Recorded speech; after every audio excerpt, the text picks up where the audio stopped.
নমস্কার, দেখছেন NK TV Bangla. আমি পার্থ বন্দ্যোপাধ্যায়। আজ শনিবাসরীয় সন্ধ্যায় আপনাদের স্বাগত জানাচ্ছি আমাদের এই বিশেষ আয়োজন এই সময়ে। দেখুন, আজ থেকে 35-40 বছর আগে, মানে আমাদের ছেলেবেলায়, তখনও গল্প বলে নীতিবাক্য শেখানোর একটা প্রচলন ছিল এবং আমরা ছেলেবেলায় একটা গল্প খুব শুনতাম। সে সময় বড়রা বলতেন, তুমি রাস্তা দিয়ে যাচ্ছ, দেখলে রাস্তায় পড়ে আছে একটা টাকার ব্যাগ আর একটা বুদ্ধির ব্যাগ, তুমি কোনটা নেবে? আমাদের শেখানো হতো, বড়রা শেখাতেন যে এর উত্তর হচ্ছে আমি বুদ্ধির ব্যাগ নেব, কারণ বুদ্ধি টাকার থেকে অনেক দামি জিনিস এবং বুদ্ধি টাকা দিয়ে কেনা যায় না। পরবর্তীতে যখন বড় হলাম তখন নীতিবাক্যটা একটু বদলালো, সেখানে এটা শিখলাম যে আরো বুদ্ধিমানের উত্তর হচ্ছে না না, আমি টাকা নেব, তার কারণ আমার এমনিতেই অনেক বুদ্ধি আছে। এবার যদি এই গল্পটা আজকের দিনের কোনো কলেজ গোয়ার বা স্কুল গোয়ার কোনো ছাত্রছাত্রীকে এই প্রশ্নটা করা হয়, তাহলে সে কি বলবে? নিঃসন্দেহে সে বলবে টাকার কথা, এবং এই জন্য বলবে না যে সে ওই টাকা বা বুদ্ধির সঙ্গে মানের তুলনা করছে। সে বলবে বুদ্ধি যদি আমার নাও থাকে আমার দরকার নেই, আমার চ্যাট জিপিটি আছে, আমার হাতে একটা স্মার্টফোন থাকাই যথেষ্ট। খুব ঠাট্টার ছলে এইটা বললাম বটে, কিন্তু বিষয়টা বোধহয় একদম ঠাট্টার পর্যায়ে নেই। এই যে চলতি সপ্তাহে একদম শেষ দিনে আমরা এই আলোচনা করতে বসেছি, এই সপ্তাহেই কলকাতায় একটি সেমিনার কাম কনফারেন্স মতো হয়েছে, সায়েন্টিফিক কনফারেন্স। সেখানে কিছু পেপার এ ব্যাপারে বিশেষজ্ঞ যারা এই নিয়ে গবেষণা করেছেন তারা সাবমিট করেছেন, প্রেজেন্ট করেছেন, এবং সেখানে তারা বলছেন যে স্কুল এবং কলেজের ছাত্রছাত্রীদের চিন্তা করা, ভাবনার প্রবণতা কমে যাচ্ছে। তারা যে কোনো ছোট বড় যে সমস্যা দিয়ে পড়ুক না কেন, সরাসরি চ্যাট জিপিটির কাছে চলে যাচ্ছে, নিজেরা তার সমাধান ভাবার চেষ্টা করছে না। যখন সোশ্যাল মিডিয়া নিয়ে প্রথম কাজ হয় তখন এরকম তথ্য সামনে এসেছিল যে স্কুলের ছাত্রছাত্রী, কলেজের ছাত্রছাত্রী, তাদের মধ্যে সোশ্যাল ইন্টারাকশন হচ্ছে না, সামাজিক মেলামেশা কমে যাচ্ছে, তারা ভালো বন্ধু হচ্ছে না আর পাশাপাশি বসে, অথচ কথা হচ্ছে থ্রু হোয়াটসঅ্যাপ গ্রুপ। এবং এই সমস্যাটা, এই সোশ্যাল ইন্টারাকশন না হওয়ার সমস্যাটা নিয়ে যখন ভাবনা চিন্তা শুরু হয়েছে, তখন এই সাম্প্রতিক অ্যাডিশন হচ্ছে কৃত্রিম বুদ্ধিমত্তা, আর্টিফিশিয়াল ইন্টেলিজেন্স, যা এখন আমাদের মুঠোফোনে চলে এসেছে। ছাত্রছাত্রীরা এখনও সেই প্রবণতার মধ্যেই, সময় ফেলেই হাত ফোনে ডুব, এবং যে কোনো সমস্যায় তারা এখন ভাবনা চিন্তা করাই ছেড়ে দিচ্ছে। আর আপনারা জানেন, ফেলুদা সে কত বছর আগে বলেছিলেন, মগজাস্ত্র এমন একটা বিষয়, এমন একটা বস্তু, এমন একটা অস্ত্র যাকে শান দিতে হয়। মগজাস্ত্রে শান না দিলে সেটা আস্তে আস্তে ভোঁতা হয়ে যায়। ফলে কোথাও একটা আশঙ্কা তৈরি হচ্ছে, এরকম দিনের দিকে কি আমরা এগোচ্ছি যে একটা জেনারেশন তৈরি হবে যারা ভাবার ক্ষমতাই থাকবে না, যাদের একদিক থেকে তাদের আমরা জড়বুদ্ধি হয়তো বলতে পারি। বিশেষজ্ঞদের ডাকা কারণ আমার মনে হয়েছে যে এটা একটা অত্যন্ত গুরুত্বপূর্ণ বিষয় এবং সবার এটা নিয়ে চিন্তা ভাবনা করা উচিত। এবং আপনাদের সঙ্গে আমি আলাপ করিয়ে দেবো আজকে যারা আমাদের এই টেবিলে রয়েছেন এক এক করে। আমি প্রথমে বাঁ দিকে আমাদের যে দুই অতিথি বসে আছেন আমি আপনাদের সঙ্গে আলাপ করিয়ে দিই। রয়েছেন শতরূপা সান্যাল, বিশিষ্ট সমাজকর্মী, কবি, তিনি ফিল্ম ডিরেক্টর, এবং তার আরও সমাজের নানা ক্ষেত্রে ওনার যোগাযোগ রয়েছে। তারপরে রয়েছেন বিশিষ্ট চিকিৎসক, মনোরোগ বিশেষজ্ঞ ডক্টর রঞ্জন ভট্টাচার্য। আমার ঠিক ডান দিকে ডক্টর মানস প্রতিম দাস, গবেষক, বিজ্ঞান লেখক, বিজ্ঞান চর্চা করছেন, জনপ্রিয় বিজ্ঞান যাকে আমরা পপুলার সায়েন্স বলি। তারপরে রয়েছেন নীলাঞ্জন মুখোপাধ্যায়। নীলাঞ্জন কলেজে পড়ান, একটি বেসরকারি কলেজে, এবং তারপরে দোয়েল সাহা, দোয়েল পড়ান একটি বেসরকারি স্কুলে। আমরা প্রথমে একটু আলোচনাটাকে কয়েকটা পর্যায়ে ভেঙে নিই, তার কারণ হচ্ছে এরকম একটা বিষয়কে 1 ঘন্টার পরিসরে ধরতে গেলে একটু যদি আমরা হিসেব করে না এগোই তাহলে এলোমেলো হয়ে যাওয়ার প্রচুর সুযোগ থাকে। দেখুন, আমরা কলেজের এবং স্কুলের ছাত্রছাত্রীদের কথা বলছি। এই যে সাম্প্রতিক কনফারেন্সটার কথা বললাম, যেখানে পেপার সাবমিট হয়েছে, কয়েকজন গবেষক তারা তাদের অবজারভেশন জানিয়েছেন, তারা কি কি তুলেছেন, আমি এখানে যারা আছেন প্রত্যেকে বলবো যে আমি মেন পয়েন্ট একটা একটা করে আপনাদের দেখাই, এবং একজন দুজনের কাছ থেকে শুধু সংক্ষেপে 1-2 লাইনে আপনারা একমত কিনা, এটা সমস্যা বলে আপনারা মনে করছেন কিনা, সেটা আমি প্রথমে জেনে নেব। যেমন আমি প্রথমে দেখাই, আজকের ছেলে মেয়েরা তারা সোশ্যাল ইন্টারাকশন, মেলামেশা তারা করছেন না। সামাজিক মেলামেশা আজকের কলেজ স্কুলে যারা পড়ছে তাদের মধ্যে কমে যাচ্ছে, বন্ধুত্ব তৈরি হচ্ছে না, বন্ধুদের গ্রুপ তৈরি হচ্ছে না। আমরা তো স্কুল পেরিয়ে স্কুলের আওয়ারের বাইরে গিয়েও সেই বন্ধুদের সঙ্গে মেশবার চেষ্টা করতাম। শতরূপাদি, আপনার কি মনে হয় যে এটা সত্যি? মানে আপনার অবজারভেশন কি? আমার অবজারভেশন যেটা, এটা ডিপেন্ড করছে কাদের কাছে, কাদের হাতে মোবাইল ফোন এবং প্রযুক্তি আছে। এমন নয় যে সবার কাছেই যে এই প্রযুক্তিটা রয়েছে, এরকমটা নয়। তবে কলকাতা কেন্দ্রিক বা বড় শহরগুলোর ক্ষেত্রে আমার মনে হয় যে এই ছেলে মেয়েদের ভেতরে যেমন মেলামেশা কমছে একটা দিক আমরা দেখছি, আবার অন্যদিকে দেখা যাচ্ছে এরা কিন্তু আবার এতে একটা গ্রুপ তৈরি করে বিভিন্ন ধরনের কল্যাণমূলক কাজেও এরা না, যুক্ত দ্যাটস হচ্ছে। ডিফারেন্ট ইস্যু, কিন্তু সামাজিক মেলামেশাটা কমছে। কমছে, এটা কিন্তু কারোর কোনো ঘটনা। এখানে এরকম কেউ আছেন যার মনে হচ্ছে যে এটা নয়? হ্যাঁ, আমি একটা কথা বলি। আমার যেটা ব্যক্তিগতভাবে মনে হয় যে আমরা যেমন ছোটবেলায় আমার প্রিয় বন্ধু বা আমার বান্ধবী এরকম নিয়ে আমরা ব্যস্ত থাকতাম, এখন কিন্তু মেলামেশার পরিবৃত্তটা অনেক বেড়ে গেছে। আমি এখানে বসে আমি আমেরিকার একজনের সাথে অত্যন্ত ভালোভাবে মানসিকভাবে আমার একটা বন্ধুত্ব তৈরি হতে পারে। হ্যাঁ, এটা অবশ্যই একটা পজিটিভ দিক, আবার নেগেটিভ দিকটা তো আছেই। আমি বলতে চাইছি যে একটা অন্তরঙ্গ বন্ধুদের সার্কেল বা কারুর সঙ্গে স্কুলে কলেজে যে সম্পর্কগুলো তৈরি হয় সেগুলো আজীবন টেকে। আমরাও সেই সময়ের মধ্যে দিয়ে এসেছি। আজকের ছেলেমেয়েরা যারা স্কুল কলেজ পেরোচ্ছে তারা কি এরকম সম্পর্ক বহন করবে আজীবন? এটাই হচ্ছে মূল প্রশ্ন। একটা জায়গা বলতে হবে, আমরা যে আলোচনা করতে বসেছি যার কেন্দ্রে চ্যাট জিপিটি বা এই ধরনের এআই ব্যবস্থা, শুধুমাত্র তাকে দায়ী করে আজকের সমস্যা বলে ভাবলে এটাকে সম্পূর্ণ ভুল হবে। যদি এটার ইতিহাস ট্রেস করতে যাই তাহলে অন্তত আরও 20-25 বছর পিছিয়ে যেতে হবে। তার কারণ সমাজ যেভাবে বদলায়, অর্থনীতি যেভাবে বদলায়, সেভাবেই মানুষ ধীরে ধীরে দূরে সরে যায়। চাইছি আমরা মানুষ দূরে সরে যাক, মানুষ একটা টিভিতে সবাই খেলা দেখার বদলে প্রত্যেকের ঘরে একটা টিভি থাকুক, মানুষ তো আলাদা হবে। আজকে হয়নি, 90 দশকের শেষ থেকে এটা শুরু হয়েছে। আপনি সোশিওলজির যে জায়গাটা ধরবার চেষ্টা করছেন, আমি অস্বীকার করছি না, এটা একটা অন্যতম কারণ, এটা একটা অন্যতম ফুয়েল হয়তো গোটা সিস্টেমটার। কিন্তু বন্ধুত্ব যদি তৈরি না হয় তার কনসিকুয়েন্স মারাত্মক। আমি পরের পয়েন্টে যাই, আমি একটা শুধু পয়েন্টগুলো আগে মেনশন করে নিই, তারপরে এই নিয়ে আমরা বিস্তারিত কথা বলবো। নেক্সট পয়েন্ট, ছাত্রছাত্রীদের মধ্যে কি দেখা যাচ্ছে আমরা সেটা একবার দেখে নিই। এইগুলো সবই সাম্প্রতিক গবেষণা থেকে বেরিয়ে এসছে। আচ্ছা, নতুন প্রজন্ম মনে রাখছে না।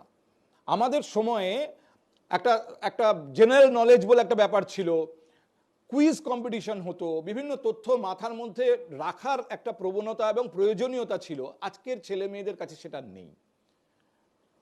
Doctor Bhattacharya, do you agree? মনে রাখার সঙ্গে আমি শুধু যোগ করে দিই, মনোসংযোগটাও আমি জুড়ে দিচ্ছি। এটাও এই অবজারভেশনে এসছে যে মনোসংযোগও তারা খুব বেশিক্ষণ একটা সাবজেক্টে করে না। ভার্চুয়াল ফ্রেন্ড বেড়ে যাচ্ছে, রিয়েল ফ্রেন্ড কমে যাচ্ছে। সোশ্যাল মিডিয়াতে 5000 বন্ধু, কিন্তু বিপদের সময় দেখা যাচ্ছে পাশে 3 জনও নেই। আমাদের মেমোরিটা খুব শর্ট লাস্টিং। এখন ধৈর্য বা মনোসংযোগ কমছে। দেখবেন এখন রিলসের প্রবণতা বাড়ছে, মানুষের 30 সেকেন্ডে অ্যাটেনশন স্প্যান থাকছে। এখন আর কেউ 3 মিনিট বা 5 মিনিটের ভিডিও দেখছে না। আমাদের মস্তিষ্কের যে গবেষণা হচ্ছে তাতে দেখা যাচ্ছে ফ্রন্টাল লোব মানে ব্রেনের যে সামনের অংশটা, সেটা সবচেয়ে বেশি ডেভেলপ করছে আমাদের প্যালিও কর্টেক্স, আর্কিও কর্টেক্স এবং নিও কর্টেক্স। এই নিও কর্টেক্সটা হচ্ছে সামনের অংশ।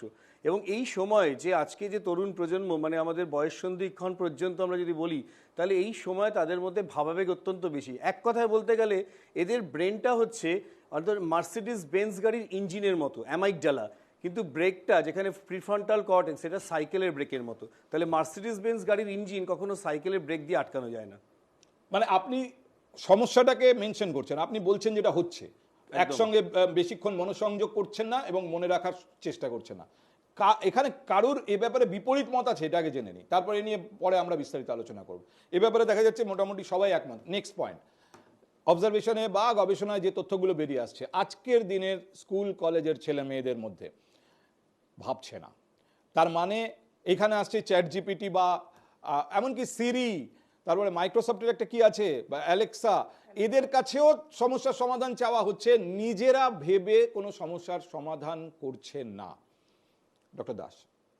না, এটাও আমি একটু শুরু করব, শুধু চ্যাট জিপিটিকে বা এই ধরনের এআইকে দোষ দিলে হবে না। ভাবলে সমস্যা আছে।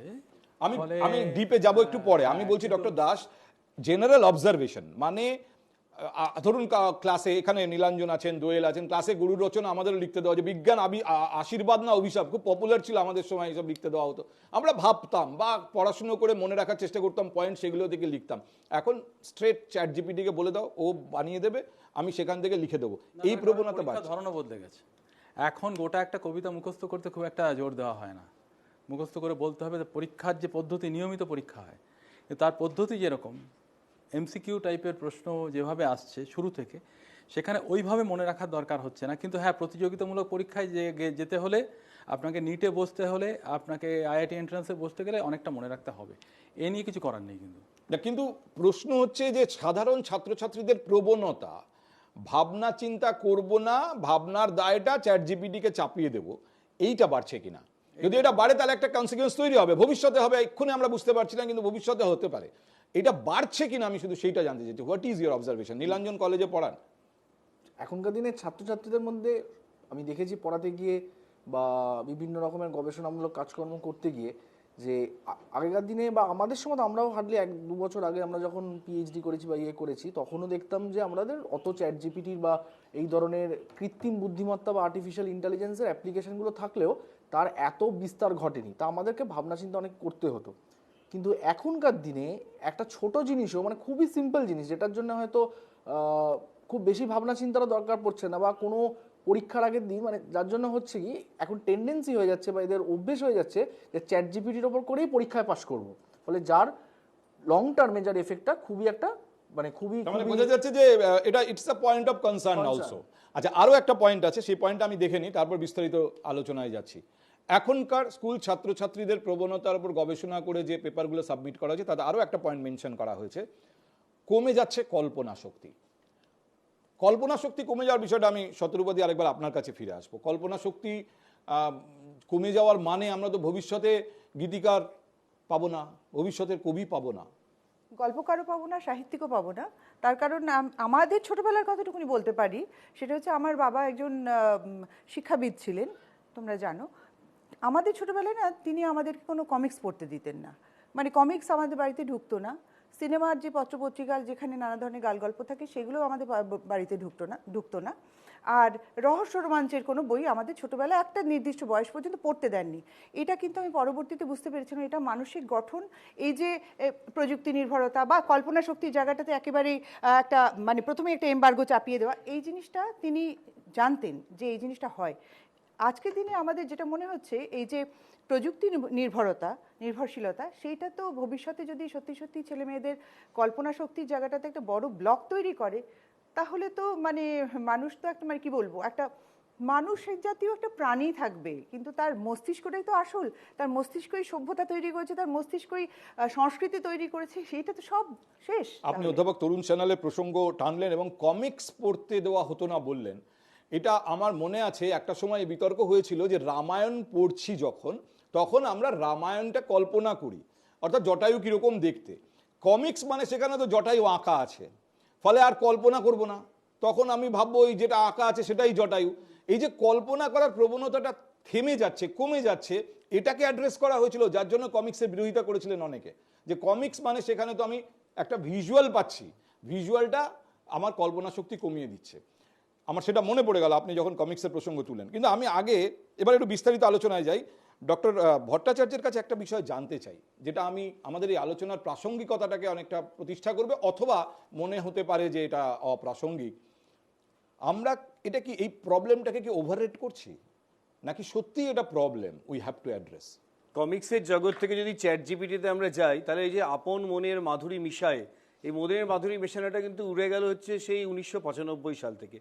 তখন কিন্তু ইভান গোলবার্গ একটা স্যাট্রিয়াকাল হোক্সে বলেছিলেন যে ইন্টারনেট অ্যাডিকশন ডিসঅর্ডার বলে একটা জিনিস আসবে, যেটা আমাদের ভয়াবহ একটা পরিণাম করবে তরুণ প্রজন্মের মধ্যে। 1997 সালে কিম্বারলি ইয়ং প্রথম এই যে ইন্টারনেট অ্যাডিকশন ডিসঅর্ডার একটা স্কেল, তার ব্যাপকতা কতটা, সেটা নিয়ে একটা স্কেল তৈরি করলে 2014 সাল থেকে দেখা গেল এক্সপোনেনশিয়াল গ্রোথ চলে হলো। এবং এরপর যখন এই চ্যাট জিপিটি এলো, মনে রাখবেন এই মার্ক জুকারবার্গের ফেসবুক থেকে আমরা 15-16 বছর পরে যখন এলাম ওপেন এআইতে এলন মাস্কের, এবং তারপরে যখন আস্তে আস্তে যে ডেভেলপ করলো 1, 2, 3 সিরিজ 4 সিরিজ, প্রথমে ছিল আনপেইড ভার্সন, তারপরে এলো পেইড ভার্সন। তাহলে পুরো ব্যাপারটার মধ্যে যে পরিবর্তনগুলো এলো, সেটার একটা দিকে পরিবর্তন সবসময় এগোবে, only the change is the constant in our life. তাই প্রথম ক্ষেত্রে মনে রাখতে হবে যে আমাদের এই যে তরুণ প্রজন্ম, তারা কিন্তু আমাদের থেকে অনেক অনেক এগিয়ে। সবসময় আমরা অভিভাবকরা মনে করি এই এরা উচ্ছন্নে গেল, তা নয়, কিন্তু এরা পিছিয়ে হচ্ছে এক্সপিরিয়েন্সে। আমরা যখন এই যে আপনি বলছেন ইনটিউটিভ রিজনিংটা, সেটা কোথায়? আমাদের বন্ধু বান্ধবের মধ্যে পিয়ার লার্নিং বলে একটা ব্যাপার থাকতো, এই পিয়ার লার্নিংটা উঠে গেছে। কারণ লার্নিং দুভাবে হয়, একটা learning by reading textbook, আর হচ্ছে পিয়ার লার্নিং একসাথে শিখে পড়া। তাই আমি যখন আমার বুদ্ধিমত্তাটাকে প্রয়োগ করছি না, তাহলে মস্তিষ্কের ঠিক যে জায়গায় ধূসর বস্তু রয়েছে, এবং আমরা জানি যে ব্রেনের যেভাবে আমাদের মেমোরিটা কনসলিডেট হয় হিপ্পোক্যাম্পাস বলে একটা জায়গায়, আমি যদি একবার পড়ি তাহলে জিলিপির একটা প্যাচ খাবে, দুবার তিনবার চারবার তত বেশি প্যাচ খাবে এবং কনসলিডেটেড হবে, এই জিনিসটা উঠে যাচ্ছে। এখন আমাদের সব কিছু ইজি মেড হয়ে যাচ্ছে, সব কিছু সাজেশনের মতো চ্যাট জিপিটির মতো চলে আসছে, কিন্তু রিমেম্বার এরও সফটওয়্যার বেরিয়েছে যেখান থেকে আমরা কিন্তু ধরে ফেলতে পারি যে কে চ্যাট জিপিটি থেকে অ্যান্সার প্রিপেয়ার করছে। কিন্তু বাচ্চাদের দেখুন, সবসময় আমি বলছি ডক্টর ভট্টাচার্য, শুধুমাত্র আমি সমস্যাটাকে একটা ছাত্র বা ছাত্রী তার পরীক্ষার প্রিপারেশনে এটাকে ব্যবহার করছে বলে আমি এটাকে বিপজ্জনক ভাবছি না। জীবনের প্রয়োজনে ব্যবহার করছে, সে তার জীবনের নানা গুরুত্বপূর্ণ সিদ্ধান্ত নিজে না নিয়ে চ্যাট জিপিটি, আমি চ্যাট জিপিটির প্রসঙ্গে একটু পরে আসি, আমি সোশ্যাল মিডিয়া ইম্প্যাক্ট নিয়ে আগে কথা বলি। ধরুন ইন্টারাকশন নেই, তাহলে কি হবে? ব্যক্তিগত যে ফিলিংসগুলো তৈরি হয়, পারস্পরিক নির্ভরতা তৈরি হয়। একটু আগে আপনি একটা কথা বললেন যে আমার 5,000 বন্ধু আছে সাইবার ওয়ার্ল্ডে, কিন্তু যখন আমার বাড়িতে আগুন লাগছে জল ঢালার জন্য আমি পাশে একজনকে পাচ্ছি না। এই পরিস্থিতি সত্যি তৈরি হচ্ছে সমাজে। কেন হচ্ছে সেটা আগে বুঝতে হবে। তার কারণ হচ্ছে বিহেভিয়ারাল অ্যাডিকশন। আমরা কেমিক্যাল অ্যাডিকশনের কথা শুনেছি, মদ, গাঁজা, সিগারেট, হেরোইন। বিহেভিয়ারাল অ্যাডিকশনটা হচ্ছে একটা ব্যবহারিকভাবে অভ্যাস তৈরি হচ্ছে, ঠিক একই ট্র্যাক্ট একই পাথওয়েতে কাজ করে। আমাদের মধ্য মস্তিষ্কে ভেন্ট্রাল টেগমেন্টাল এরিয়া থেকে নিউক্লিয়াস অ্যাকুম্বেন্স হয়ে প্রিফ্রন্টাল কর্টেক্সে অগ্র মস্তিষ্কে একটা ডোপামিন কিক যায়। এই কিকটা ভীষণ প্লেজারেবল, তাই বাচ্চাদের মধ্যে এই জিনিসটা কন্ট্রোলে থাকে না। এবং পেরেন্টিংটা কী হয়ে গেছে, এখন বোথ ওয়ার্কিং পেরেন্টস তারা কিছু পাচ্ছে না, তারা বাচ্চাকে মোবাইলটা দিয়ে যাচ্ছে। আমরা দেখেছি যে কোভিড প্যান্ডেমিকের সময় ভার্চুয়াল ক্লাসে বাচ্চাদের ক্লাস হচ্ছে, অন্য একটা পপ আপ উইন্ডো খুলে তারা কিন্তু অন্য কিছু দেখতে শুরু করেছে। তাই পেরেন্টিংটা হচ্ছে একটা ডন্টিং টাস্ক। পেরেন্টিংয়ের মধ্যে এখনকার দিনে যে helicopter parenting, bubble wrap parenting, এই যে গিফট প্যাকের মতো আমরা অত্যন্ত মোড়কে রেখে বাচ্চাদের মানুষ করছি, সেগুলো নয়। মনে রাখবেন তারা আমাদের থেকে অনেক আগে পেরেন্টস শুড বি ফ্রেন্ডলি, তারা বাচ্চারা বন্ধুর মতো হবে, কিন্তু they could never become friends. এই শিং ভেঙে বাছুরের দলে ঢোকা যাবে না, আমাকে বল, আমাকে দেখা, আমাকে জানা, এই গার্জেনগিরি খবরদারি করা যাবে না। তাই যুগের সাথে পরিবর্তন আসবে। আমি মনে করি না যে এমনই যে গেল রব ওঠার কোনো প্রয়োজন আছে। অবশ্যই আমি বিইং এ ডক্টর, আমার একটা গাড়ি দরকার, sedan car is good enough. আমি যদি একটা লাক্সারি এসইউভি কার করে চলি তাহলে হবে না। ঠিক তেমনি বাচ্চাদের মধ্যে প্রযুক্তির অ্যাডভান্টেজ দিতে হবে আন্ডার সুপারভিশন। ডক্টর দাস, আমি আপনার কাছ থেকে জানতে চাই whether we are overrating the problem or it is really a problem. না, প্রথম কথাটা হচ্ছে একদম পরিষ্কারভাবে বিষয়টা বোঝা উচিত। হাইপে আমরা চলে যাচ্ছি বোধহয় কিছুটা। চ্যাট জিপিটির কথাই যদি হয়, ধরুন আপনার আমি সোশ্যাল মিডিয়ার কথা বলছি, চ্যাট জিপিটি না, আমি একটু পরে আসছি। হ্যাঁ, এখন মিডিয়া সোশ্যাল মিডিয়াও ভীষণভাবে মানে এম্পাওয়ার্ড হয়ে গেছে, কেননা সেখানে এআই কাজ করছে। এখন প্রথম কথা হচ্ছে সোশ্যাল মিডিয়াতে আপনি বাংলায় লিখতে পারেন। আমি যে জায়গাটা আসতে চাইছি ভাষায়, আপনি কিন্তু চ্যাট জিপিটিতে বাংলায় লিখলে খুব একটা উত্তর পাবেন না। প্রথম বাংলা লেখা শুরু করবে, আপনি ধরুন হোয়াটসঅ্যাপের মেটাতে বাংলা লেখা শুরু করুন, ও বাংলা লেখাটা লিখে আবার উঠিয়ে দেবে। যদি আপনি মেটাকেই জিজ্ঞাসা করেন তুমি কটা ভাষা পারো, সে কিন্তু 8টা ভাষা দেবে। সেই 8টা ভাষার মধ্যে কিন্তু ভারতীয় ভাষা নেই। হিন্দি কোথাও কোথাও কখনো কখনো আসছে। আপনি খেয়াল করে দেখেছেন কিনা, ইদানিংকালে যে কোনো ওয়েবসাইট আপনি ওপেন করবেন, সেটা মোবাইলে করুন, ডেস্কটপে করুন, যেখানে করুন, উপরে সঙ্গে সঙ্গে লেখা আছে ট্রান্সলেটেড। তার কারণ এই অনুবাদের প্রক্রিয়াটা খুব একটা হয়নি। আর তার ফলে আপনি 8টা ভাষার মধ্যে এখানে কি পাচ্ছেন, মাত্র ইংরেজি পাচ্ছেন। এই ইংরেজি ডমিনেশন আপনাকে সত্যি সত্যি কিন্তু চ্যাট জিপিটি ব্যবহার করতে দেয় না। খুব ফ্রিভোলাস ইউজ যেটা বলে, সেই ধরনের ব্যবহার করতে পারেন। কিন্তু শহুরের ছাত্রছাত্রীরা তারা তো ইংরেজিতে সাবলীল, তারা অধিকাংশ ইংরেজি মিডিয়াতে পড়েছে। এইবার ভাষাটা লিখতে গেলে ভাষাটার গঠন জানতে হয়। আমি সেমান্টিক্স ভুলে গেলাম, আমি সিনট্যাক্সের কথাই বলি। সিনট্যাক্স আপনি প্রপার না দিলে চ্যাট জিপিটি থেকে সঠিক উত্তর পাবেন না। প্রম্পট ইঞ্জিনিয়ারিং বলে একটা কথা উঠে এসেছে। ইদানিংকালে প্রম্পট ইঞ্জিনিয়ারিং নিয়ে কম্পিটিশন হয়ে গেছে, গ্লোবাল কম্পিটিশন হয়ে গেছে আরব আমিরশাহিতে। সেখানে 2জন ভারতীয় পুরস্কার নিয়ে এসছেন। 1 মিলিয়ন দিরহাম পুরস্কার ছিল, একজন অস্ট্রেলীয় বাদে 2জন ভারতীয়। প্রম্পটের একটা বিশাল গুরুত্ব আছে। এই প্রম্পট লিখতে গেলেও আপনাকে ভাষা জানতে হবে, যার জন্য আপনি, আমি, উনি, সে যখন সবাই লিখব ভিন্ন ভিন্ন উত্তর পাবো চ্যাট জিপিটি থেকে। এতটা সহজ বোধ হয় না। কিন্তু জেনারেল ইউজ হচ্ছে। আমি আবার বলছি ডক্টর দাস, আমি প্রথমেই চ্যাট জিপিটি নয়, আমি প্রথমে সোশ্যাল মিডিয়া ইম্প্যাক্টটা তুলতে চাই। আচ্ছা, আমি আপনাদের একটু দেখাই সোশ্যাল মিডিয়া কোথায় কোথায় তার কুপ্রভাব। এই দেখুন, এর হয়তো পজিটিভ দিক অনেকগুলো আছে, কিন্তু এত কম সময়ের মধ্যে আমরা দুটো দিক কভার করব না। কিন্তু যেহেতু পয়েন্ট অফ কনসার্ন শুধু খারাপ দিকগুলোরই, সেইগুলোকেই আমি সামনে আনতে চাই, এবং তাও সব নয়, প্রধান পয়েন্টগুলো আমি আপনাদের সামনে রাখতে চাই। সামাজিক মাধ্যম সামাজিক মেলামেশা কমিয়ে দিয়েছে, দ্যাট ইজ পয়েন্ট নাম্বার 1। কৃত্রিম বুদ্ধিমত্তা এবং মুখোমুখি কথা বলার প্রবণতা এখানে কমে যাচ্ছে সামাজিক মাধ্যমে বেশি থাকার ফলে। আচ্ছা, ভুল তথ্যের দ্বারা প্রভাবিত হওয়া, অর্থাৎ ওখানে কোনো ফিল্টার নেই, নিজস্ব এক কাল্পনিক জগৎ তৈরি করে ফেলা, অর্থাৎ ওখানে আমি যা দেখতে চাই শুধু তাই দেখানো হয়, ফলে আমার মনে হয় জগৎটা ওই রকম। আর একটা সময় গিয়ে একাকিত্ব বোধ এবং ডিপ্রেশনে চলে যাওয়া। আমি মেনে নিলাম, ধরা যাক, মেনে নিয়েও আমি যদি বলি শুধুমাত্র একটা এজ গ্রুপ না বলে আমি যদি বার্ধক্যে উপনীত হওয়া মানুষদের কথা বলি, এই মানুষগুলো স্বাভাবিকভাবে দীর্ঘদিন ধরে, আজকে শুধু নয়, দীর্ঘদিন ধরে তারা একাকিত্বে ভোগে। আজকে দেখবেন ফেসবুকে উপস্থিত হতে মানে বৃদ্ধ মানুষদের একটু অস্বস্তি হয়, তারপর তারা ভীষণভাবে ফেসবুকে উপস্থিত থাকেন। আপনি রাত 1:30টার সময় তাদের পাবেন। কেন? একাকিত্ব বোধ, ফেসবুক তাদের একাকিত্ব কাটাচ্ছে। আমি এই জায়গাটাকে দূর করি কি করে? না, আমি দূর করতে বলছি না, কিন্তু আমি এই নিউয়ার জেনারেশন যাদেরকে নিয়ে সমস্যা, যিনি বৃদ্ধ তার অধিকাংশ বন্ধু হয়তো মারা গেছেন তাই তিনি একাকিত্ব বোধে ভুগছেন, কিন্তু যে ক্লাস 5-এ 6-এ 7-এ 9-এ 12-এ পড়ছে তার তো জীবন শুরু হচ্ছে, তার তো বন্ধুত্ব তৈরি হওয়ার কথা, সেটা আটকে যাচ্ছে কিনা। Nilanjan, what's your experience? বন্ধুত্ব তো আটকে যাচ্ছেই, ডেফিনেটলি আটকে যাচ্ছে, কিন্তু এর আবার একটা পজিটিভ সাইডও আছে। ধরুন আপনি স্কুলে পড়তেন, স্কুলে পড়াকালীন আপনার সাথে আপনার খুব ক্লোজ একজন বন্ধু ছিল, কিন্তু গত 10 বছর পরবর্তী 10 বছর বা 20 বছর তার সাথে কোনো যোগাযোগ ছিল না আপনার, যে কোনো কারণেই, হয়তো আপনি বিদেশে ছিলেন বা সে বিদেশে ছিলেন বা অন্যান্য জায়গায়, কিন্তু এই সোশ্যাল মিডিয়ার মাধ্যমে আবার তার সঙ্গে নতুন করে যোগাযোগটা গড়ে উঠছে। তো হ্যাঁ, এবার আপনার স্কুলে হয়তো একটা পার্টিকুলার প্রত্যেকটা মানুষেরই তার নিজস্ব পরিমণ্ডলে নিজস্ব একটা ঘনিষ্ঠ বৃত্ত থাকে, সেটা স্কুল হোক, কলেজ হোক, ইউনিভার্সিটি হোক, সব জায়গাতেই আমাদেরও ছিল। কিন্তু পরবর্তীকালে যদি সেই ঘনিষ্ঠ বৃত্তটা থেকে আপনি কোনো কারণে বিচ্ছিন্ন হয়ে যান, এই সোশ্যাল মিডিয়া বা এই ভার্চুয়াল ওয়ার্ল্ড থেকে কিছুটা আমরা সেই বৃত্তটাকে আবার আমি পূরণ করতে দেখছি পারি। আপনারা প্রত্যেকেই পজিটিভ দিকে চলে যাওয়ার প্রবণতা কাজ করছে, অর্থাৎ যেহেতু আমরা প্রত্যেকেই সোশ্যাল মিডিয়া ব্যবহার করি, আমি জানি না কোথাও একটা from the back of our mind আমাদের মনে হচ্ছে আমি সোশ্যাল মিডিয়ার বিরোধিতা করবো না। একটা বিরোধী পয়েন্ট আছে, সেটা হচ্ছে যে আপনারা দেখবেন যখন এখন তরুণ প্রজন্মে যখন মোবাইল কিনতে যায়, বাবা মার কাছে জেদ করে হচ্ছে স্মার্টফোন এবং ব্যাক ক্যামেরা হচ্ছে ফ্রন্ট ক্যামেরা কত মেগাপিক্সেল। তো একটা জায়গায় এই যে সেলফি তোলা বা এই যে কুইকলি পোস্ট করা, cyber security, cyber sexuality, cyber bullying, এগুলো তো আছেই, কিন্তু মনে রাখতে হবে যে সেলফি তোলাও একটা অসুখের মতো পর্যায়ে যাচ্ছে কিনা এই নিয়ে তর্ক বিতর্ক চলছে। বলছে এই মোবাইল ইউজের ফলে কি হচ্ছে, একটা ডার্ক ট্রায়াড তৈরি হচ্ছে।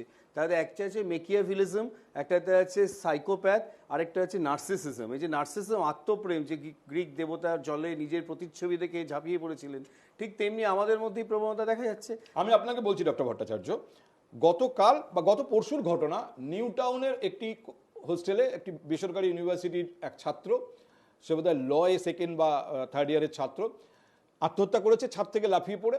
জানা যাচ্ছে তার বন্ধুদের মধ্যে ঝগড়া হয়েছিল। এই যে দুনিয়াটা সম্পূর্ণ আমার মতো চলবে না, সেখানে আমার মতের বিপরীত মতো থাকবে।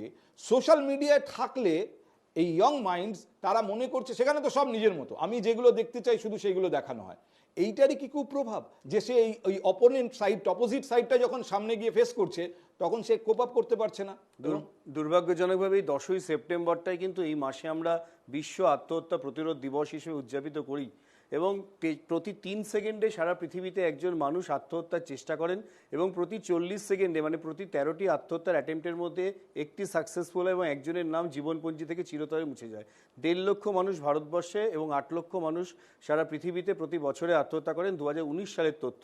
10 থেকে 19 বছরে যে দুটি কারণে সবচেয়ে বেশি আত্মহত্যা হয় অ্যাডোলেসেন্ট পিরিয়ডে, তা প্রথমটা হচ্ছে ব্রেকআপ ইন রিলেশনশিপ, আর সেকেন্ডটা হচ্ছে ফেলিওর ইন এক্সামিনেশন, এবং তার থেকে তারা খুব ফ্র্যাজাইল হয়।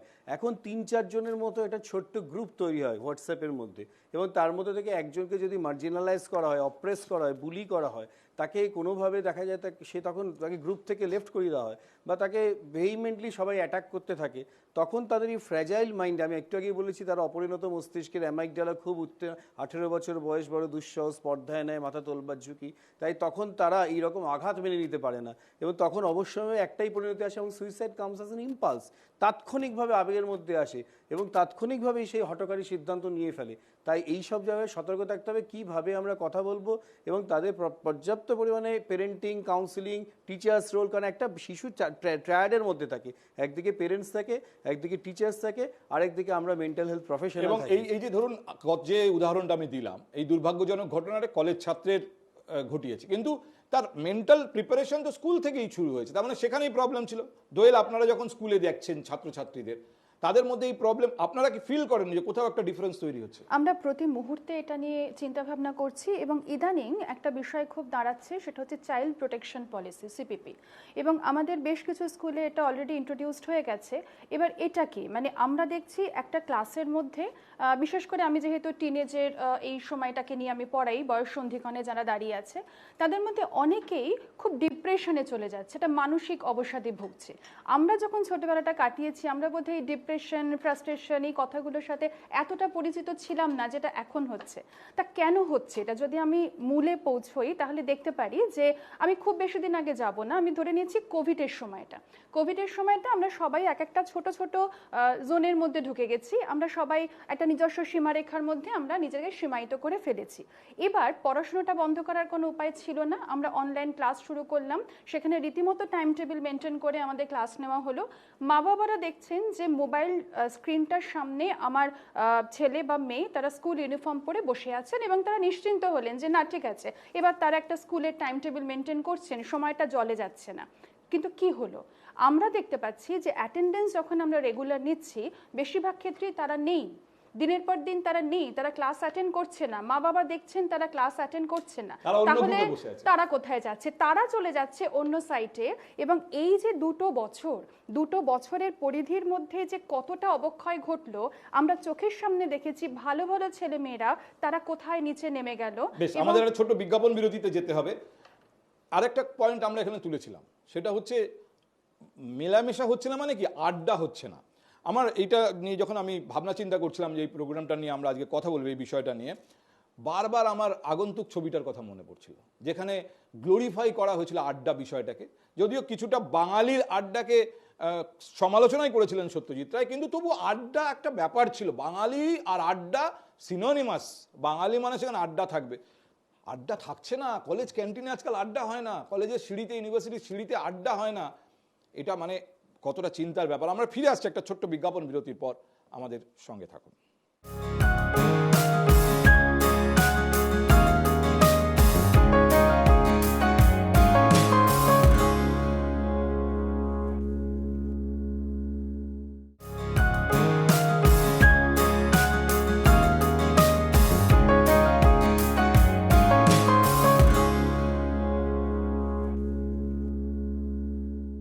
মানুষ প্রথমে ছবি এঁকেছিল গুহার গায়ে, তারপরে একটা সময়ে সে লিখতে শিখেছিল এবং তারপরে ছাপাতে। এই ছবি আঁকা থেকে মুদ্রণ যন্ত্র অবধি আসতে সময় লেগেছিল 10,000 বছর। আর এই মুদ্রণ যন্ত্র থেকে ইমেলে আসতে মোটামুটিভাবে 500 বছর। আজকের চ্যাট জিপিটি বড় জোর 1-1.5 বছরের সময় যেটা একটু মোটামুটি ব্যবহার হচ্ছে। সোশ্যাল মিডিয়ার বয়সও বোধহয় মেরে কেটে 10 থেকে 15 বছর হবে। কিন্তু এই 10 বা 15 বছরের অ্যাডভান্সমেন্ট বা এই 1.5 বছরের অ্যাডভান্সমেন্ট কোথাও কোথাও আমাদের কপাল কুঁচকে দিচ্ছে। আমি ফিরে আসি আড্ডা প্রসঙ্গে। বাঙালির সঙ্গে আড্ডা একেবারে ওতপ্রোত জড়িয়ে থাকা একটা শব্দ ছিল, এবং আড্ডা মানে সময় নষ্ট, এইভাবে একসময় সমালোচনা করা হতো।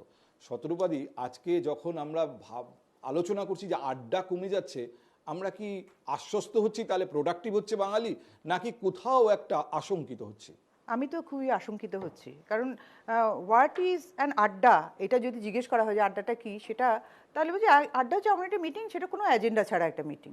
তো সেই যে এজেন্ডা ছাড়া, তাতে যে পৃথিবীর মানে দুনিয়ার এমন কোনো বিষয় নেই যা আড্ডায় আসতে পারে না, তা মানুষের মস্তিষ্ককে এবং তার অভিজ্ঞতাকে সঞ্জীবিত করে এবং সমৃদ্ধ করে বলেই আমি বিশ্বাস করি। এবং এতকাল ধরে দেখে এসেছি বহু জায়গাতে, এমনকি এই যে ফ্রেঞ্চরা, তারা কিন্তু যে কোনো জায়গাতে একটা ক্যাফে থাকে সমস্ত জায়গাতেই, এবং লোকজন সেখানে নিয়মিতভাবে বাইরে আসছে, তারা কথা বলছে, নানা বিষয় নিয়ে আলোচনা করছে, এবং সেখান থেকে প্রোডাক্টিভ বিষয়টাই বেরিয়ে আসছে। আমি শুধু প্রোডাক্টিভ বিষয় নিয়ে আগ্রহী নই, আমি বলছি ব্যক্তি সম্পর্ক, না ব্যক্তি সম্পর্ক, এবং এই যে সুস্থ ব্যাপার, একটা সুস্থ। আজকে কলেজ ক্যান্টিনে আড্ডা হচ্ছে না।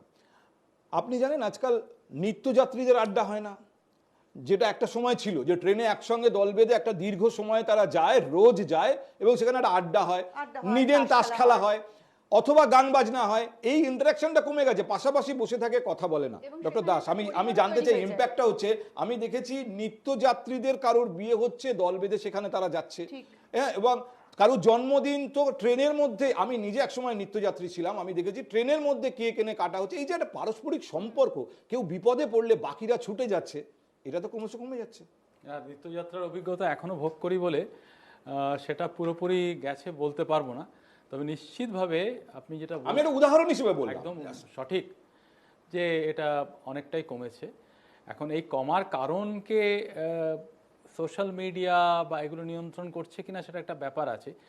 অনেকেই দেখা যায় মোবাইল হাতে নিয়ে দেখে যাচ্ছে একটা রিলের পর রিল, কি দেখছে সেটা খুব একটা বড় কথা নয়, কথা বলতে তার ভালো লাগছে না, আশেপাশের কথা তিনি যে উপভোগ করতেন এখন আর উপভোগ করেন না।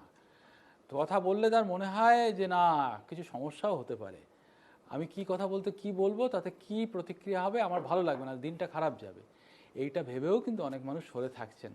বলে কোথাও একটা ব্যক্তিগত জায়গা এমনভাবে বেড়ে উঠেছে এবং সেই জায়গাটাকে ভরাট করে দিয়েছে হঠাৎ করে সোশ্যাল মিডিয়া, রিলস, হোয়াটএভার, মানে আর স্মার্টফোন আপনাকে অজস্র এন্টারটেনমেন্ট দিয়ে দেবে, আপনার আর কথা দরকারই হবে না কারোর সঙ্গে মেশার। অ্যাডিকটিভ এই স্মার্টফোন এবং এই যে সোশ্যাল মিডিয়া ব্যাপারটা ভীষণ অ্যাডিকটিভ। এবং এই যে এই প্রসঙ্গে একটা কথা বলি, শুধু নিত্যযাত্রী কেন, আমি যদি ধরে নিই আমি একটা নিউক্লিয়ার ফ্যামিলিতে বিলং করি, ছোট্ট ডাইনিং টেবিল, বাবা মা এবং সন্তান, সেখানে যখন আমি খেতে বসছি রাত্রিবেলার খাবার একসাথে, এমনও তো আমরা দেখছি যে তিনজনই কিন্তু তিনটে মোবাইল স্ক্রিনের মধ্যে ঢুকে আছে।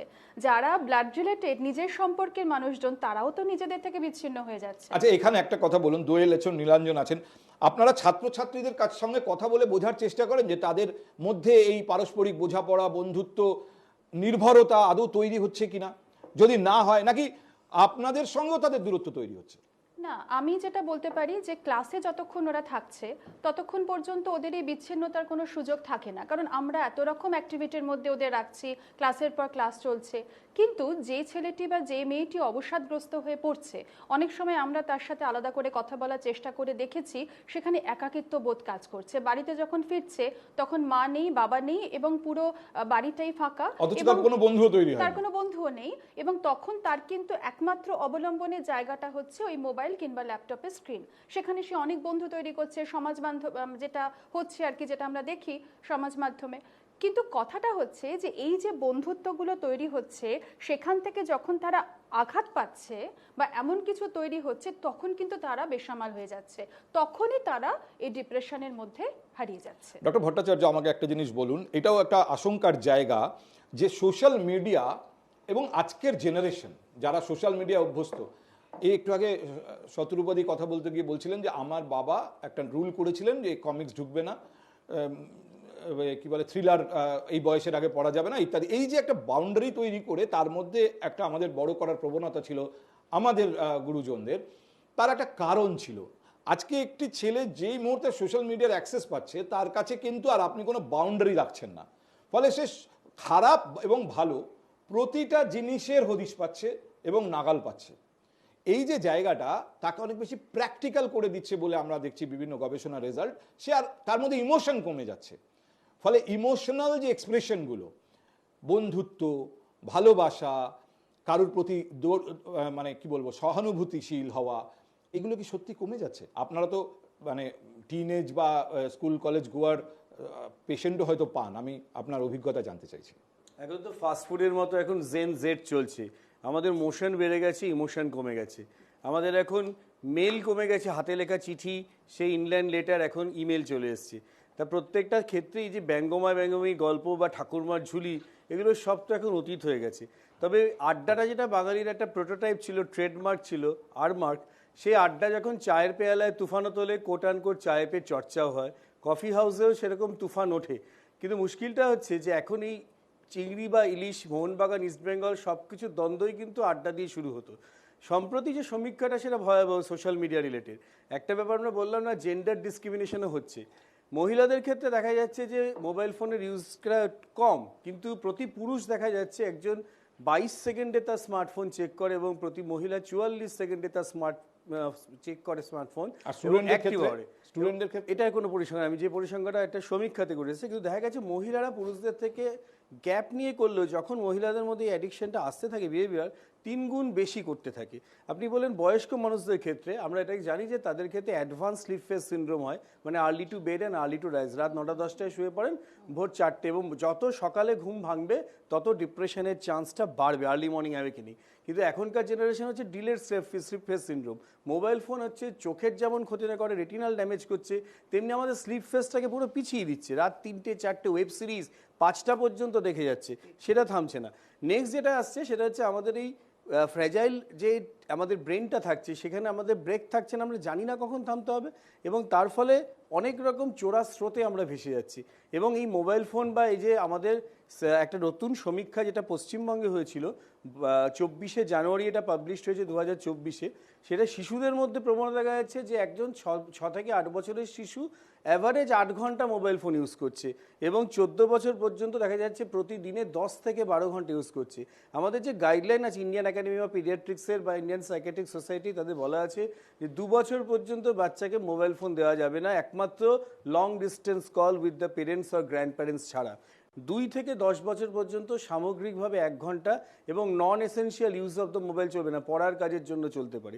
10 থেকে 18 বছর পর্যন্ত 2 ঘন্টা। কিন্তু আপনি দেখুন শুধু এর প্রবণতা এখানেই আমরা ভুলে যাচ্ছি দুটো সাম্প্রতিক অতীতের বড় ঘটনা, একটা হচ্ছে ব্লু হোয়েল আর একটা হচ্ছে পোকেমন গো। এই যে কিভাবে এই যে অগমেন্টেড রিয়ালিটি এটা যখন যুক্ত হয়েছিল 50টা স্টেপে যেতে যেতে কিভাবে সর্বশেষ পর্যায়ে গিয়ে সেখানেও আত্মহত্যার চেষ্টা করা, যেগুলো এখন সম্প্রতি ব্যান হয়েছে।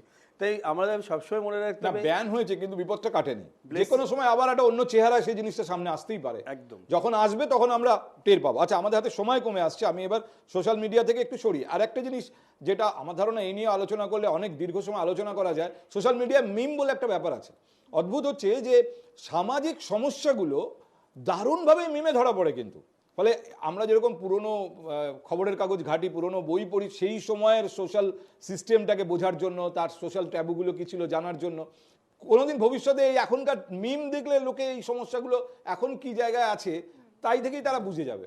এবং সেখানে আমার মনে আছে যে আমাদের ছোটবেলার সময় 1980, 85, 90 সেই সময়ের ছবি দেখাচ্ছে যে মা বাইরে থেকে রাস্তা থেকে ছেলেকে টেনে ভেতরে নিয়ে আসছে যে বাড়ি আয় পড়তে বস, আর এখনকার মা ঘরের থেকে ছেলেকে টেনে নিয়ে বার করছে যে বাইরে যা গিয়ে একটু দৌড়ে আয়।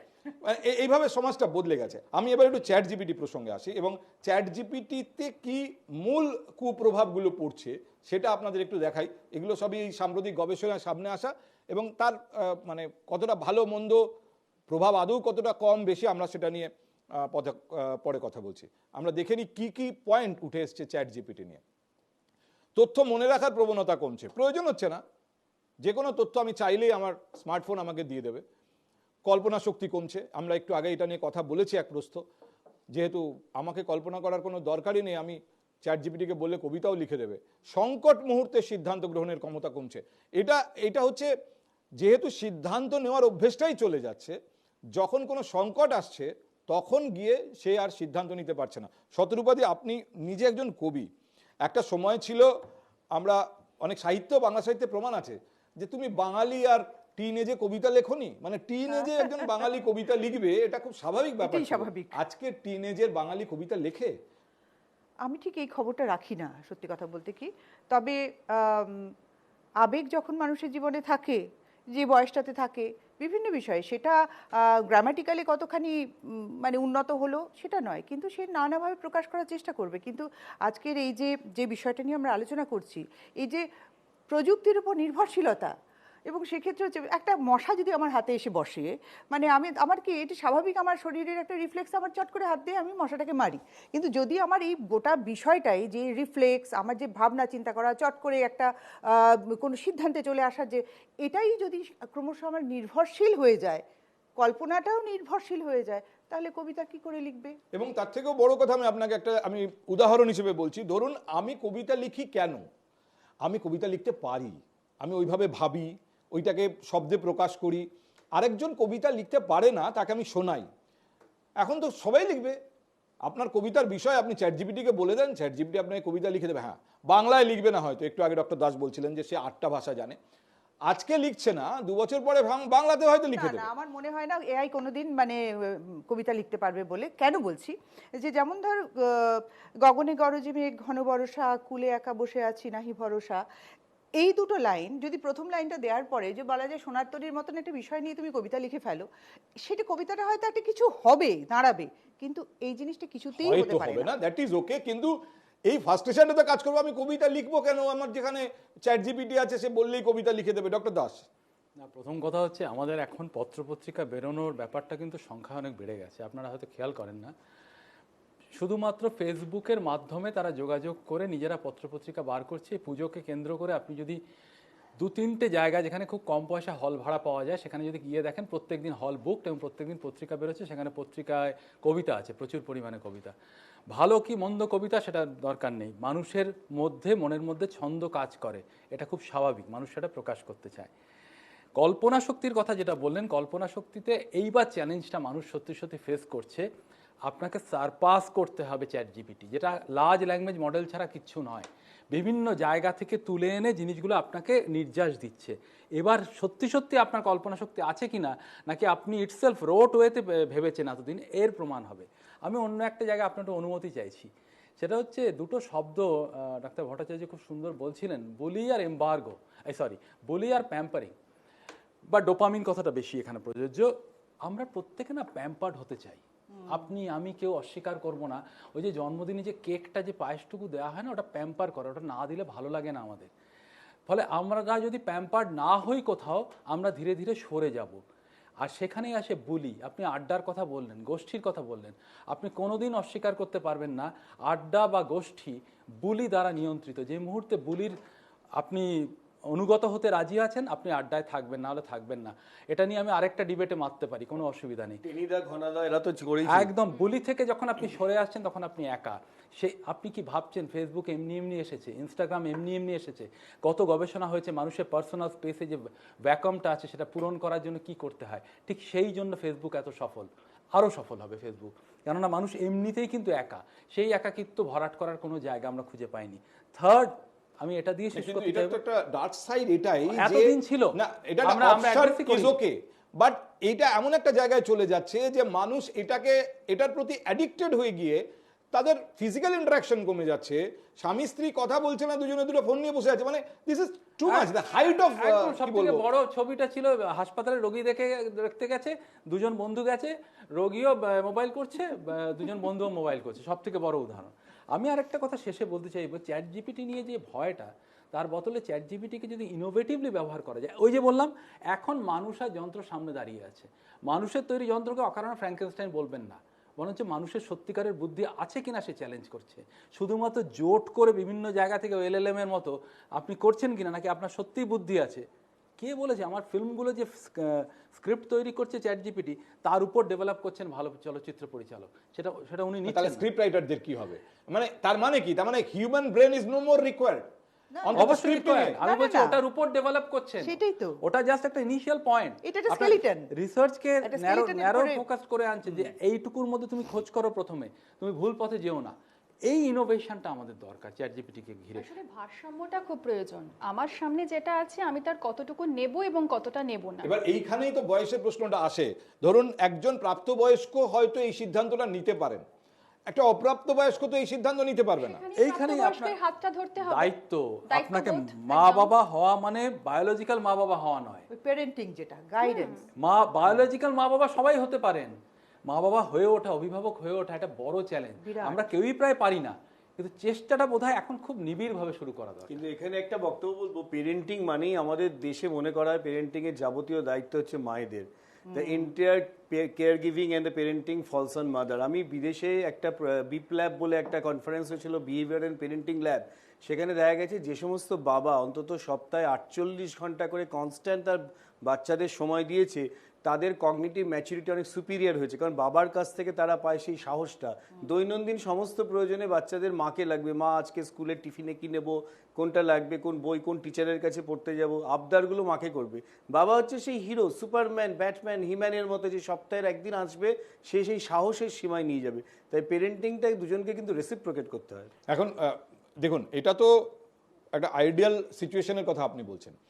এখানে নীলাঞ্জন এবং দোয়েল আছেন, আমি ওদেরকে এই আলোচনায় ডেকেইছি এই জন্য যে ওরা রোজ এই শিশুদের ডিল করছেন। শিশু মানে আমি আপ টু কলেজ যখন তখন তাকে শিশু বলা যাবে না, কিন্তু আবার স্কুলে তাদের ফাউন্ডেশনটা তৈরি হচ্ছে।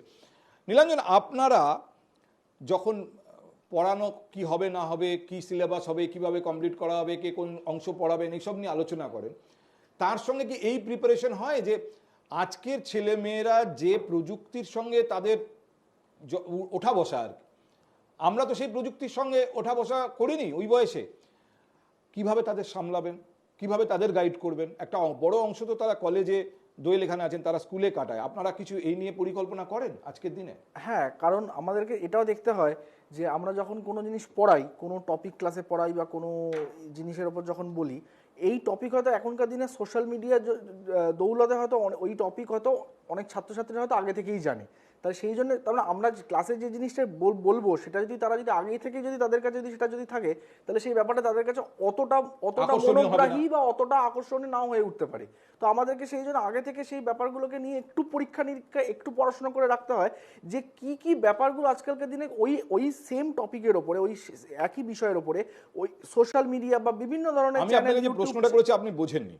আমি বলতে চাইছি যে দেখুন, আমরা যখন পড়েছি তখন আমাদের যাবতীয় অ্যাক্টিভিটি ছিল ওই ক্লাসরুমের ভেতরে, কোনো সিক্রেট গ্যাজেটের ভেতর না।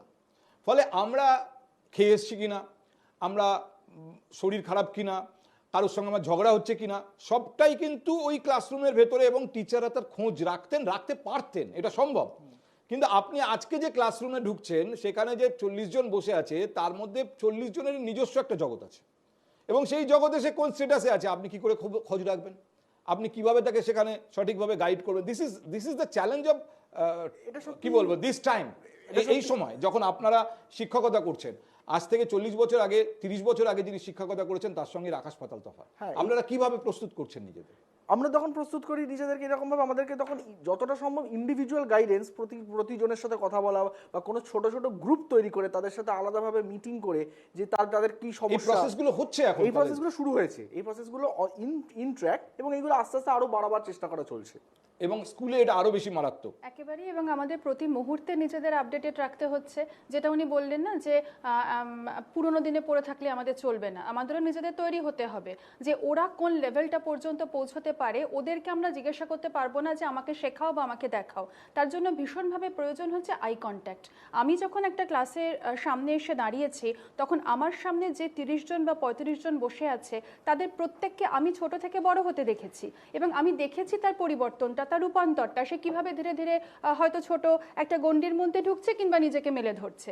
তো এই যে চেনাটা, আমরাও তো দ্বিতীয় মা হিসেবে কাজ করি, তো এই চেনাটা কিন্তু আমাদের ভীষণভাবে ব্যক্তিগত লেভেলে পৌঁছায়। কারণ আপনি যাকে দেখছেন সে একটা সিক্রেট ওয়ার্ল্ডে বাস করে, সেটার হদিশ আপনি পাচ্ছেন কি করে? না, কিন্তু ওই যে বললাম একটা কথা, যে এখন শুধু পড়ানোর মধ্যে নেই, আমরা তারও বেশি, মানে বিয়ন্ড দ্যান এডুকেশন আমরা পৌঁছে গেছি। আমাদের সবাইকেই কিন্তু এক একজন মনস্তত্ত্ববিদ হয়ে উঠতে হয় ক্লাসে, শুধুমাত্র পড়ানো নয়। একটা গানের লাইন মনে পড়ছে আমার, মনের মাঝে সুধা আছে যাও কি হায় বুঝি তার খবর পেলে না। মানুষের মনের খবর পাওয়াটা একটু কঠিনই। এবার মুশকিল হচ্ছে সেপারেট আইল্যান্ডে বাস করার যে বিপদটা এখন বাড়ছে, সেটা হয়তো আরো কঠিন করে দিচ্ছে। সুধাটা জমছে কিনা সেটা হলো বড় কথা। আমি বলছি ডক্টর দাস, আমি এই জন্য বলছি যে আমরা যখন পড়েছি, আমাদের যারা পড়াচ্ছেন তারা আমরা ইকুয়াল স্টেজে থাকতাম, কারণ তারাও যে সময়ে ছাত্র ছিলেন, তারা আমাদের যে ছাত্র জীবন তার সঙ্গে তার একটা প্যারিটি ছিল। আর প্র্যাকটিক্যালি এখন অনেক জায়গাতে এটা, এই জমানার সমস্যা, এটা হয়তো আজ থেকে 20 বছর পরে থাকবে না। যারা পড়াচ্ছেন তারা যে সময় ছাত্র ছিলেন তার সঙ্গে আজকের যে ছাত্র, তার প্যারিটি নেই, সে প্রযুক্তিগতভাবে অনেক অ্যাডভান্স। টেকনোলজি এলোমেলো করে দিয়েছে। আপনি যেটা বললেন না, আলভিন টফলারের 4th ওয়েভ বইটা খুব সুন্দর দেখায় যে কিভাবে কৃষি সভ্যতা, শিল্প সভ্যতা কত কম সময়ে গিয়ে সম্পূর্ণ হতে চলেছে।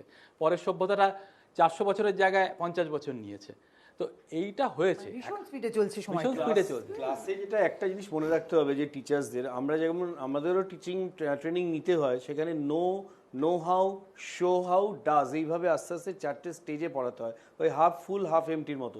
কিন্তু মনে রাখতে হবে ক্লাসে ডিফারেন্ট স্টুডেন্টস থাকে, কারো হয়তো মনস্তাত্ত্বিক সমস্যা, যেমন লার্নিং ডিসঅর্ডার, ডিসলেক্সিয়া, তারে জমিন পরে দেখেছি, attention deficit hyper active disorder পাগলা দাশুর মধ্যে বা ডেনিস দ্য মিনাসের মধ্যে দেখেছি, হাই ফাংশন অটিজম যেমন ডাস্টিন হফম্যানের রেইনম্যান বা মাই নেম ইজ খানে দেখেছি।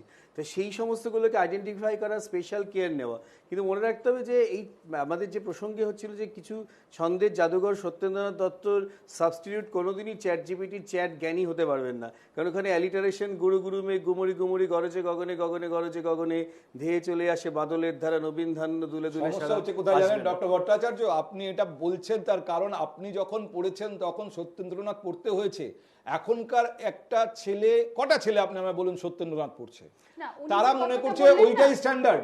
সেই জন্যই কিন্তু এখন স্কুলে স্কুলে অনেক স্কুলে স্পেশাল এডুকেটর রাখা হচ্ছে, এবং প্রায় প্রতিটি স্কুলেই কিন্তু এক একজন করে সাইকিয়াট্রিস্ট বা কাউন্সিলর আমরা কিন্তু রাখতে বাধ্য হচ্ছি। এখন এটা নতুন ইন্ট্রোডিউসড হয়েছে, এবং এখনকার বাচ্চারা অনেক বেশি এই যে ডিপ্রেশন, হ্যাঁ, এই বললাম ধরনের তো, সমস্যা, একদম। এগুলো তো আগে আমাদের সত্যি কথা মানে না, আপনি যখন হয়নি পড়া, আপনি ডিপ্রেশন, শতরূপাদি আপনি ভাবুন তাকে আপনি যখন ভার্চুয়াল ওয়ার্ল্ডে ছেড়ে দিচ্ছেন তখন তো তার কাছে কোনো ফিল্টার নেই, সে তো ভালো মন্দ যে কোনো দিকে যেতে পারে, ঠিক। এবং সে কোথায় হাঁটছে সম্পূর্ণ গোপনে।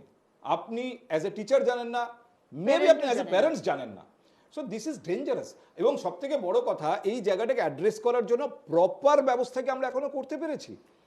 এই যে ঘটনাটা আমি আপনাদের বললাম যে একটি ছেলে ছাদ থেকে লাফ দিয়ে সুইসাইড করছে, 21 বছরের একটি ছেলে, অবস্থাপন্ন পরিবারের ছেলে, একটি বেসরকারি ইউনিভার্সিটিতে যেখানে যথেষ্ট কোর্স ফি, সেখানে সে ল নিয়ে পড়ছে।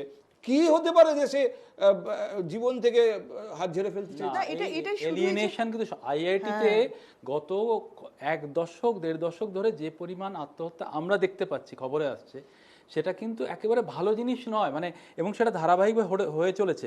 আমরা যদি প্রশ্ন করি, সে তো একটা উচ্চ প্রতিষ্ঠানে জায়গা পেয়েছে, তাহলে তার আমি সেই পয়েন্টটাই তুলতে চাইছি ডক্টর দাস, যে তারা একটা সিক্রেট লাইফ লিড করছে, everybody of them are living a secret life, যেখানে কি হচ্ছে আমরা জানি না।